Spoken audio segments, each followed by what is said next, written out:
Oi pessoas, tudo bem? Hoje eu trago mais um vídeo relacionado ao mundo Disney e eu vou resumir em 10 passos como se organizar uma viagem para Orlando.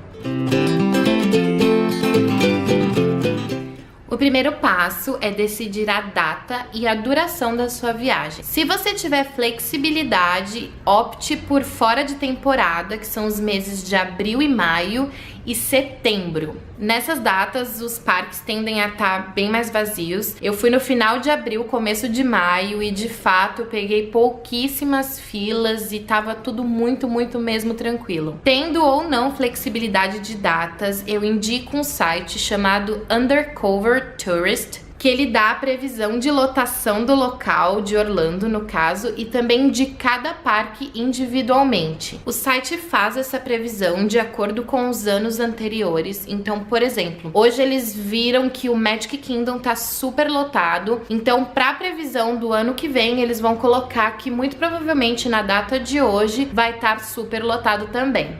Já a duração da sua viagem vai depender do que você está buscando, quais parques você quer visitar, se você tem a intenção de fazer compras. Não deixe de colocar uns dias de folga também, os parques são muito cansativos, você passa o dia inteiro andando, se divertindo e precisa de um break, senão você acaba, sei lá, ficando doente ou não consegue aguentar até o final da viagem. Então, quando você for planejar a duração da viagem, pensa nisso também. O segundo passo é a compra das suas passagens. Eu já tô contando que você tem o seu passaporte e visto, então eu não tô comentando sobre isso. Se você estiver indo para Orlando de dentro dos Estados Unidos, o que era o meu caso, já que eu morava na Califórnia e estava fazendo essa viagem para Orlando, eu indico dois sites de pesquisa de passagem, que são o Skyscanner e o Kayak, ou também o Google Flights. E aí ele vai te indicar qual que é o melhor preço daquela data e você faz a compra através dele. Caso você esteja indo do Brasil para Orlando, eu também indico que você use esses sites para pesquisar o melhor preço, mas eu também super indico a Decolar.com. A minha prima me encontrou lá em Orlando quando a gente fez essa viagem. Ela comprou pela Decolar, o preço tava bom, tava bem favorável e o site ainda oferece o parcelamento em, enfim, acho que até 10 vezes sem juros. O terceiro passo é a escolha da hospedagem e isso vai depender muito se você tá ou não de carro e em quantas pessoas você tá fazendo essa viagem. As duas principais opções de hospedagem em Orlando são hotel ou apartamento e casa que você vai acabar alugando por temporada. Se você tiver de carro, ambas as opções são muito boas e você ainda tem o plus, que é poder ficar um pouquinho mais afastado dos parques e não ter essa preocupação. Caso contrário, você provavelmente vai ter que optar por um hotel muito perto ou dentro do complexo Disney ou algum hotel que ofereça o serviço de transporte para os parques. Esse tipo de serviço de transporte para os parques é muito comum e é muito fácil de ser encontrado. Mesmo que o hotel em si não ofereça, ele vai saber te indicar alguma empresa, alguma companhia que faça esse serviço. O único probleminha é que você tem que se adaptar ao horário do serviço, tanto para ir para o parque quanto para voltar tem que ser no horário que eles querem. Então, se a sua intenção é chegar bem cedo no parque e ir embora 5 minutos antes dele fechar, pode ser que o shuttle não te dê essa opção. Eu fiquei em um hotel quando eu fui para Orlando, o Seasons Florida Resort, em Kissimmee, que é uma cidade ao lado de Orlando, mas super pertinho. De carro a gente levava cerca de 15 minutos para chegar nos parques, então foi incrível. O hotel é bem simples, mas supriu demais as nossas necessidades e eu super recomendo esse hotel de verdade. Além da distância ser boa, o hotel tinha estacionamento, oferecia café da manhã e ficava numa ótima localização, cheio de restaurantes, lanchonetes e grandes lojas por perto. Isso sem contar que o preço estava muito bom. Se eu não me engano, eu paguei cerca de $400 por 9 dias de hospedagem. Isso sem contar que ele oferecia o shuttle para os parques, então se você estiver indo sem carro, esse hotel é uma boa opção. Eu vou deixar na descrição do vídeo o link para o site para vocês darem uma checada. O quarto passo é definir quais parques você quer visitar. Eu acredito que nesse ponto do planejamento você já tem ideia do que você quer fazer em Orlando, até porque você teve que decidir quantos dias você vai ficar lá, então já deve imaginar quais parques você quer visitar. A Disney possui 4 parques de diversões em Orlando.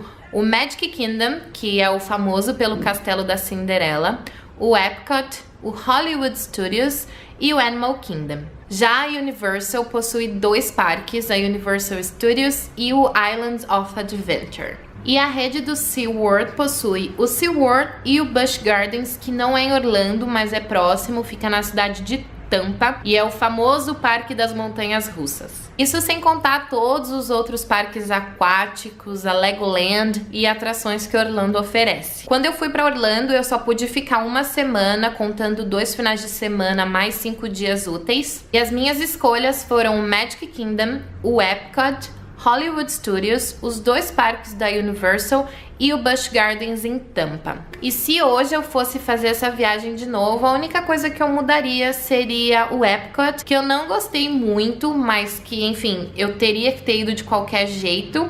E aí eu incluiria o Animal Kingdom no lugar. O 5º passo, na minha opção, é o mais importante, que é organizar e criar o roteiro dia a dia da viagem. Como eu indiquei no começo do vídeo, eu indico novamente o Undercover Tourist para a escolha dos dias e dos parques. Lá você vai conseguir checar em quais dias o parque provavelmente vai estar mais ou menos cheio, e assim você monta seu roteiro em cima disso. Outra coisa que é importantíssimo ser levado em consideração é a ordem da escolha dos parques. Um parque que é maior, que é mais cansativo, como o Magic Kingdom e o Epcot, que são muito grandes, tem muitas atrações, devem ser um dia antes ou um dia depois de um parque que é mais tranquilo, como o Hollywood Studios, que são mais shows e mais apresentações, você fica mais tempo sentado, menos tempo em fila. E é nessa mesma ideia que você inclui os dias de descanso. Depois de 2 ou 3 dias de parque, depois de um parque muito cansativo, ou depois de você ter ido ao Busch Gardens, que, como eu falei, fica em outra cidade, então você acaba viajando 1 horinha para ir e 1 horinha para voltar. É importante entender cada parque e o quão cansativo ele provavelmente será. E também é imprescindível saber que um dia de compras é sim cansativo. Então, se nesse seu dia de descanso você pretende fazer compras, não deixe de dormir até mais tarde e não volte muito tarde, né? Durma um pouquinho mais cedo para no dia seguinte você ter pique para passear. E uma dica que para mim é crucial para antes e depois de viagens mais cansativas e passeios que vão te exigir um pouquinho mais é a vitamina C. Então, uma semana antes, durante o período da viagem e uma semana depois da viagem, toma a vitamina C, porque não tem erro, vai te dar mais energia, vai evitar que você fique resfriada, doente, com dor no corpo. O 6º passo é a compra dos ingressos para os parques, e eu imagino que aqui você já vai saber exatamente quais parques você quer visitar. Eu comprei os meus ingressos pelo mesmo site que eu já indiquei várias vezes, o Undercover Tourist, e tava mais em conta, mas como eu falei, eu tava morando nos Estados Unidos, então a minha compra já foi em dólar e pra mim valeu a pena. E eles entregaram os ingressos pelo correio, então eu recebi, foi super tranquilo. Se esse também for o seu caso, eu super indico que você dê uma checada nesse site, porque era mais em conta do que os outros que eu vi, ou o próprio site do parque. Já minha prima, que como eu comentei, tava indo do Brasil me encontrar em Orlando, comprou pela Decolar.com, porque também era o melhor preço e dava, como eu falei, a opção de parcelamento. Então, caso você esteja indo do Brasil, dá uma olhada se a Decolar.com não é a melhor opção para você também. O 7º passo, para mim, foi o mais complicado, é o mais trabalhoso, mas é muito, muito importante, porque é através dele que você vai otimizar a sua viagem. E é a criação do roteiro para cada parque em si. Nesse passo, você tem que entender cada parque, entender quais são as atrações mais legais, as atrações mais concorridas, o horário dos shows, quais shows são bacanas, quais não são. E se você tá indo para Orlando pela primeira vez e não tem nem ideia do que eu tô falando, vai precisar pesquisar muito na internet. Para quem já tá indo pela segunda, terceira vez, já conhece a maioria das atrações, fica mais fácil de selecionar e saber o que vale a pena e o que não vale a pena. Não que tenha algo que não vale a pena, Mas existem algumas atrações que são bem infantis e que só valem a pena se você tiver com criança, e outras que são o contrário. Se você tiver com criança, talvez não seja tão bacana, porque tem um pouquinho de violência ou algo do gênero. Dá uma analisada no mapa dos parques e vê o que é perto do que para fazer esse seu roteiro de cada parque. Por exemplo, você quer ir em 3 atrações e elas ficam super perto uma das outras. Você vai se programar para ir nas 3 no mesmo momento, porque não faz sentido você ir numa atração aqui, depois dar a volta no parque para ir numa outra e daí voltar para cá para ir numa outra atração. E é por isso que eu disse e repito que é aqui que você vai otimizar o seu passeio e o seu tempo. Eu morava na Califórnia, do lado da Disneyland, e já tinha ido aos parques da Disneyland algumas vezes. Algumas atrações são parecidas, então eu tinha ideia do que eu preferia e do que eu não preferia ver, e eu também já entendia um pouco o esquema do parque. Da primeira vez que eu fui na Disneyland, eu não criei um roteiro e eu realmente deixei de ir em muitas atrações por conta disso. Então é muito importante que você vá sabendo o que fazer, em que horário fazer, porque senão você vai deixar muita coisa para trás. Não é uma viagem barata, apesar de hotel, aluguel de carro, compras serem coisas baratas. Os tickets para os parques são caros, então quanto mais você conseguir fazer, eu acho que é melhor e que você prefira. Uma outra dica que eu dou na hora de você fazer o seu roteiro é que você ande em sentido anti-horário dentro dos parques. Eu sei que isso soa estranho, a primeira vez que eu li e ouvi falar disso, eu também achei meio... sei lá por que sentido anti-horário, mas tem toda uma lógica. O ser humano, ele pensa no sentido horário e automaticamente ele faz o circuito no sentido horário. Então se você vai no anti-horário, você tá contra o fluxo, e aí você acaba pegando os brinquedos com menos fila, porque a maioria foi pro outro lado e você tá desse lado aqui. E quando você chegar do outro lado, as pessoas que foram por aquele sentido horário vão estar nas atrações que você começou. O 8º passo poderia até ser o passo 7,5, porque ele anda junto com a montagem do roteiro, que é o agendamento do Fast Pass. O Fast Pass é gratuito, é um benefício que a Disney nos dá para cortar a fila de alguns brinquedos. É possível agendar o Fast Pass para 3 atrações de cada parque, e tendo usado o seu último Fast Pass ainda em tempo de agendar o outro, você pode agendar mais um e depois mais um, mas é muito difícil você conseguir. O Fast Pass pode ser agendado 30 dias antes da sua viagem, e caso você esteja hospedado dentro do Complexo Disney, você tem uma regalia que é agendar 60 dias antes da sua viagem. A ideia é que você agende o Fast Pass para as atrações mais concorridas. Eu vou deixar linkado na descrição do vídeo o post do meu blog, onde eu compartilho o meu roteiro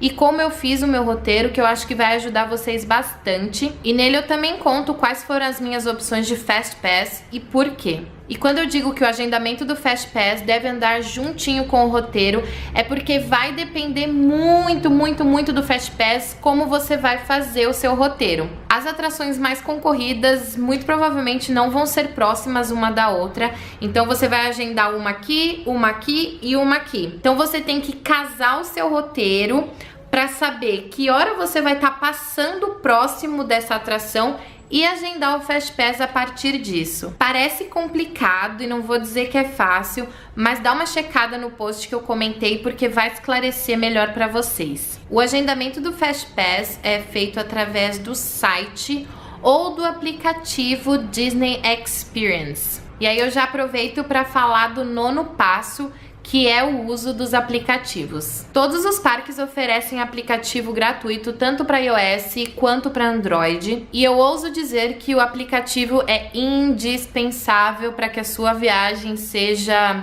enfim, para que a sua viagem aconteça. Além do agendamento do Fast Pass, no aplicativo você encontra o mapa do parque, os horários dos shows e apresentações, aonde e em que momento encontrar os personagens, quanto tempo de fila cada atração tem, onde que estão os banheiros, onde que estão os restaurantes, os centros de informações e as lojas, o que se encontra em cada lugar, o que se come em cada restaurante, e também é através do aplicativo que você faz a reserva para esses restaurantes. Então não deixa de baixar o aplicativo, porque vai fazer toda a diferença, sem sombra de dúvidas. E o 10º e último passo é arrumar as malas. Lembra que Orlando é o paraíso das compras, então não exagera na bagagem, que muito provavelmente você vai comprar algumas camisetinhas, algum moletom, um tênis provavelmente. Eu acho a bagagem para Orlando a bagagem mais simples de se fazer. No geral você vai precisar de shorts, camiseta, roupas íntimas, 1 ou 2 pijamas, não sei, isso se você não for comprar lá, porque os pijamas são muito lindos e muito baratinhos. Uma blusa de moletom também, caso você não vá comprar, porque às vezes esfria um pouquinho à noite, pode ser que durante o dia também. Uma calça jeans ou leg, que pode ser a que você vai usar no voo, não precisa de muito mais do que isso, a não ser que seja inverno, porque sim, faz frio em Orlando no inverno. Então se você estiver indo entre dezembro e fevereiro, pensa nisso, dá uma olhada como que vai estar o clima antes de fazer a sua mala. Um tênis, um chinelo e uma capa de chuva, mas assim, isso se você não quiser comprar lá, porque também acho que custa $2 no Walmart. E no geral é isso, eu espero que eu tenha ajudado vocês. Eu vou deixar linkado na descrição todo e qualquer post que eu já tenha feito relacionado a Orlando, Disney, parques e enfim, coisas do gênero que vão ajudar muito vocês. Não deixa de checar, caso você esteja se planejando para fazer essa viagem, eu tenho certeza que vai te ajudar. E o próximo vídeo que eu vou trazer relacionado a Disney, relacionado a parques, é o que colocar na bagagem pro parque, ou seja, naquela mochila que você leva para passar um dia no parque. Então não deixa de se inscrever no canal para conferir, porque eu dou dicas valiosas relacionadas a isso. Eu me considero um tanto quanto experiente em idas a parque, então eu sei o que já me fez falta e o que não me fez falta, eu sei o que eu levei em excesso e o que eu deixei de levar. Havendo qualquer dúvida, questionamento, ou até mesmo para dar alguma dica, algum vídeo que você gostaria que eu gravasse, não deixa de comentar que eu vou responder o mais rápido possível e atender os pedidos o mais rápido possível também. Muito obrigada por ter assistido esse vídeo, por todo o carinho, um beijo e até o próximo.